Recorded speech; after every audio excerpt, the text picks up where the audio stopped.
Every once in a while, public discussion regarding pre-Columbian contact with the Americas from various groups of peoples emerge, the most popular perhaps being the Vikings and the Chinese. Less salient discussions address possible African voyages, the detailed account from Mansa Musa being at the forefront. However, there's one archaeological find that infers contact between America and another African ethnic group that seldom gets explored in popular culture.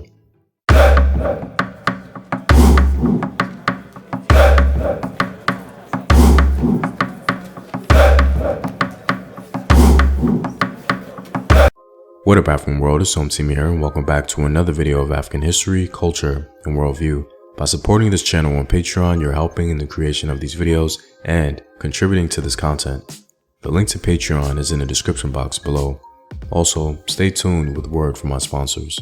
Hello, my name is Howard Dorsey. I'm 54 years old.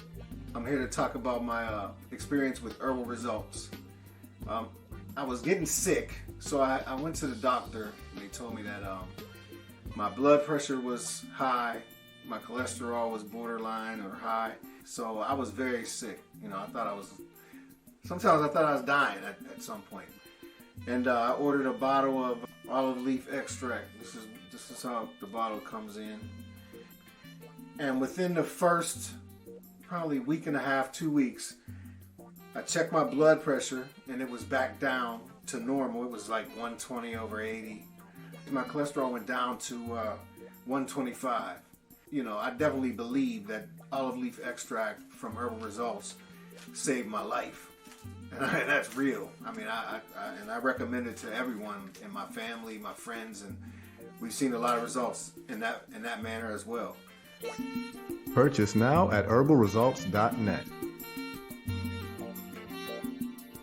To begin, it's important to note that there is considerable debate amongst scholars concerning this topic. Unfortunately, the dialogue is ongoing with no conclusive or accepted evidence, and this fact cannot be ignored.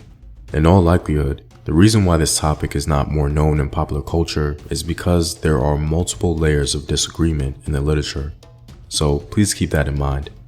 The purpose of this video is to present what I believe to be the most fascinating evidence that we have for supposed pre-Columbian contact with West Africa. Let's begin. As discussed previously, the only direct reference we have concerning pre-Columbian contact between Africa and the Americas comes from a medieval Egyptian document that recorded the words of Mansa Musa, the ruler of the Mali Empire in 14th century West Africa. Most scholars seem to be less skeptical of a pre-Columbian Malayan journey because of its very detailed documentation. Also, the fact that Mansa Musa made a possible reference to the Canary Current in the Atlantic Ocean made it increasingly difficult to dismiss. Remarkably, there are some archaeological findings in the Yoruba city of Ele-Ife that evince pre-Columbian contact between the Yoruba people and the Americas way before the reign of Mansa Musa and the date in which he claimed the Malayans sailed across the Atlantic. The archaeological evidence is a very simple one: the discovery of maize in Ele-Ife. It's widely accepted that maize originated in the Americas and that it was introduced into West Africa by the Portuguese. However, there is some discrepancies noted with the latter presumption. Linguistic evidence strongly suggests that maize penetrated the interior of tropical Africa from the coastal regions, but the timing and mode of its introduction cannot be established. The commonly repeated assertion that the Portuguese brought maize to tropical Africa from the New World cannot be documented at this juncture. Other scholars have documented doubt about Portuguese origin, and one date given for the discovery of maize in Ele-Ife disturbs further that staple outlook. Archaeologists found an imprint resembling an ear of maize found at Ele-Ife, dated, though controversial, to be 1100 AD.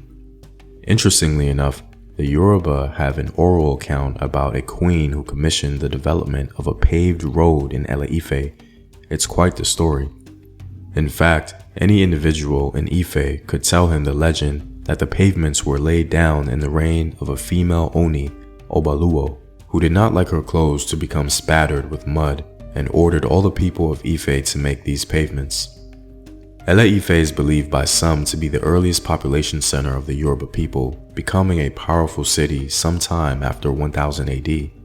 These paved roads, reportedly established by a Yoruba queen, according to oral tradition, provides an inference to pre-Columbian contact. The kind of evidence field archaeologists like is the pavement of Ele-Ife, a former Yoruba capital. This is made from broken potsherds that were decorated by rolling corn cobs over their surface before firing. Paul Mangelsdorf, who had seen some of the sherds, assured me that they were indeed ZMAs. Another interpretation of Yoruba tradition is that the capital was moved from Ele-Ife to Old Oyo about AD 1100 or earlier. If so, this site provides the hard evidence that archaeologists want for American plants in Africa in pre-Columbian times. Whatever the actual date is, the decorated Yoruba pavement was certainly well before Columbus sailed to America. Moreover, if indeed maize is originally from the Americas, and the pottery and pavements in Ele-Ife have maize imprints or decorations, then the best explanation is that native peoples from the Americas visited the Yoruba, or the Yoruba visited them. Scholar Robin Walker seems to think that there was pre-Columbian contact between the Yoruba and the Americas, but scholar Frank Willett says that although it is a possibility, it falls short of proof. As I've mentioned previously, there are so many layers to the disagreements, as some present the possibility that maize was introduced via the Arabs, and some even question the geographical origin of maize itself. Despite those theories being unpopular, it exposes just how insecure the landscape really is. Well, I'm all out, guys. Let me know in the comments section below if you think there was a pre-Columbian contact between the Yoruba and the Americas. If you like these videos and want to support in its continued production, consider supporting the home team on patreon.com. The link is in the description box below. Know thyself. Remember your ancestors. Peace.